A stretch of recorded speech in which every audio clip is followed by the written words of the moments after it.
দেৰগাঁৱত সদৌ অসম ভিত্তিত বেডমিণ্টন প্ৰতিযোগিতা শীতৰ সেমেকা লগে লগে অসমৰ বিভিন্ন প্ৰান্তত আৰম্ভ হৈছে বিভিন্ন নৈশ প্ৰতিযোগিতাৰ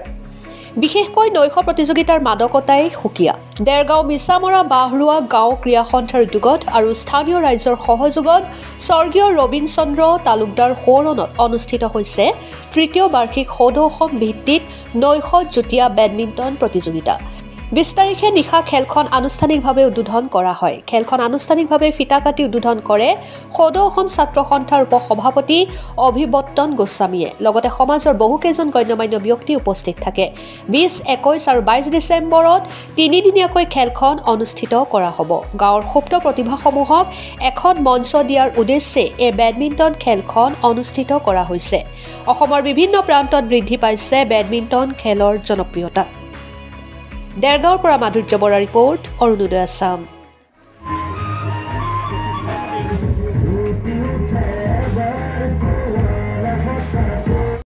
এইটো তৃতীয়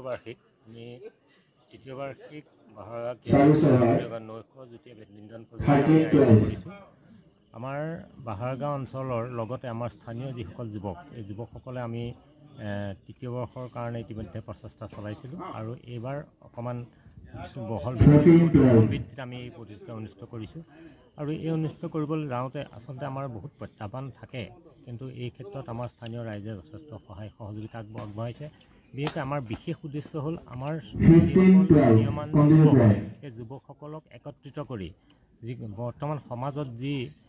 যুৱ মানসিকতাই গা কৰি আছে তাৰ পৰা তেওঁলোকক বহুত দূৰ নিলগাই আঁতৰাই আনি তেওঁলোকক খেলৰ মাধ্যমেদি তেওঁলোকক আমি সমাজত প্ৰতিষ্ঠা কৰিবৰ আমাৰ মহান উদ্দেশ্য আগত ৰাখি এই ৩টা দিন আমি তেওঁলোকক আগবঢ়াই আনিছোঁ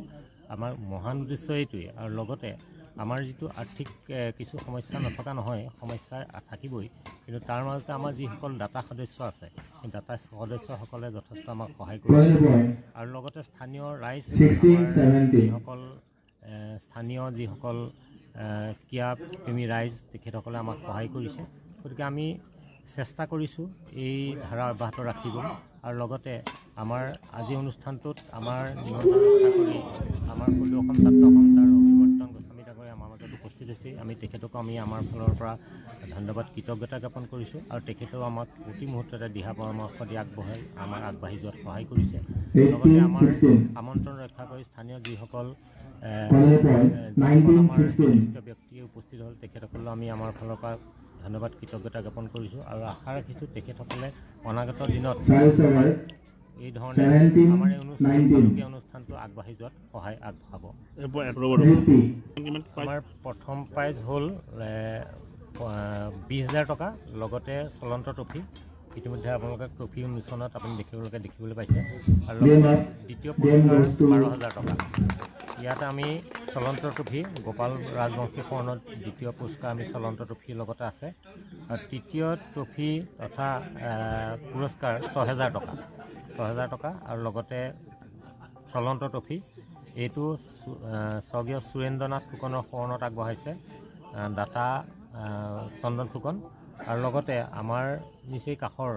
এজন উদীয়মান খেলুৱৈ তথা এজন মানে যুৱক তেওঁ আমাৰ মাজৰ পৰা হেৰাই গ'ল তেওঁৰ শৰণত তেওঁৰ মাতৃয়ে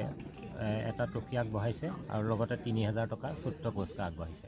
গতিকে আমাৰ আৰু শ্ৰেষ্ঠ পুৰস্কাৰ